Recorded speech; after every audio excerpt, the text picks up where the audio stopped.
Assalamualaikum warahmatullahi wabarakatuh.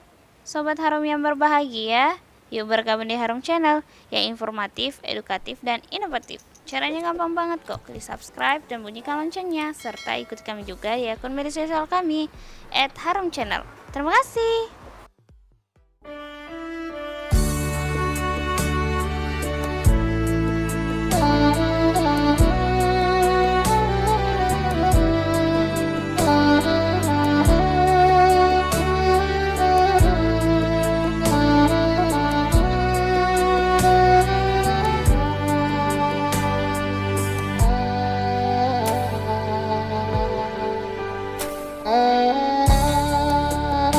Assalamualaikum warahmatullahi wabarakatuh.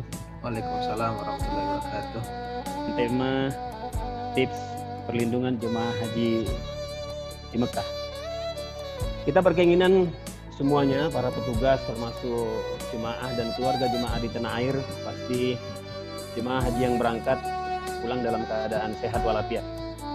Dan tentunya yang kedua, kegiatan ibadah haji kita harapkan bersama dari tahun ke tahun itu berjalan lancar dan sukses.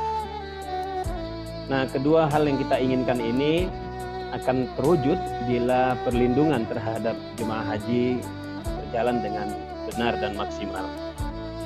Saudara-saudara yang terhormat, bahwa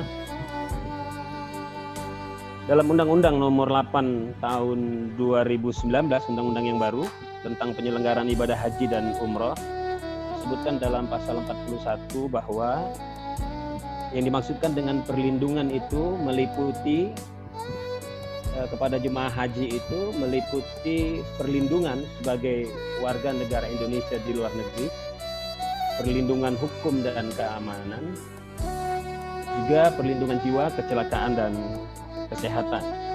Nah, saudara-saudara sekalian, yang saya maksud tips untuk perlindungan jemaah ini adalah saya lebih pada fokus kepada hal-hal yang perlu diketahui oleh jemaah haji atau yang dilakukan atau himbauan kepada mereka, termasuk tips terhadap petugas haji itu sendiri.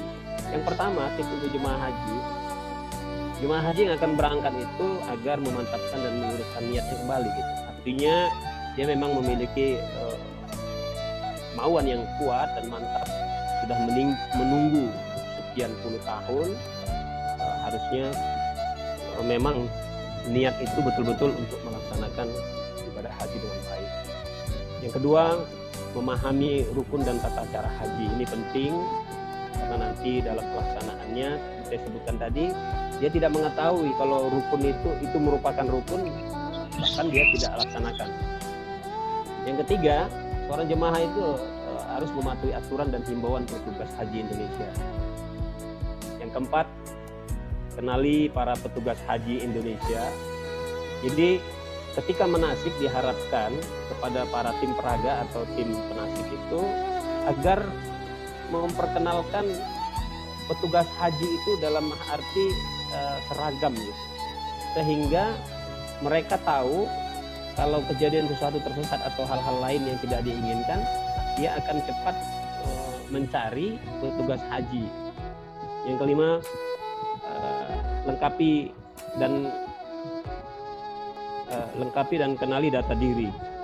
Banyak jemaah haji kita itu yang berangkat kadang tidak memakai gelang gitu ya, karena mengambil wudhu dia lepas, ketika berangkat dia tidak memakai gelang. Lalu ketika kehilangan tas apanya itu, tas Sport. Iya, pengenalnya itu ketika hilang sama sekali kita tidak bisa mengenali diri mereka.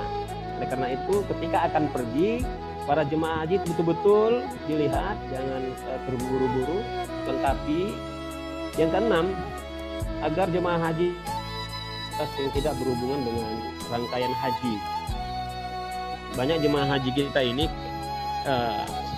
belum melaksanakan hal-hal yang seharusnya dia laksanakan, tetapi aktivitas lain yang dikerjakan seperti belanja gitu. Yang ketujuh, gunakan waktu istirahat yang sebaik mungkin, terutama yang berisiko tinggi. Karena banyak juga dari jemaah kita itu pesannya itu ya kapan lagi kita. Jadi umrohnya berkali-kali, setiap malam bahkan umroh gitu. Jadi haji itu seharusnya di Armusna sana dia sudah habiskan tenaga hanya di Masjidil Haram. Setiap malam keluar Mekah balik lagi untuk melaksanakan umroh setiap malam. Kenali hotel, yang selanjutnya kenali hotel dan tempat menginap. Ini perlu agar meminimalisir dari jemaah yang tersesat. Kalaupun dia tersesat, dia dapat menunjukkan di mana tempat dia menginap dan nama hotel tempat dia menginap. Selanjutnya next, menjaga kesehatan pribadi itu penting juga. Nah ini yang ke-11 ini kadang gunakan safety box. Safety box itu ada di kamar. Dan yang ke-12 terakhir, tips untuk jemaah haji, hendaknya bergerak dalam hubungan kelompok. Karena apabila bergerak sendiri-sendiri itu membahayakan dirinya sendiri, karena apabila terjadi sesuatu sulit mencari pertolongan.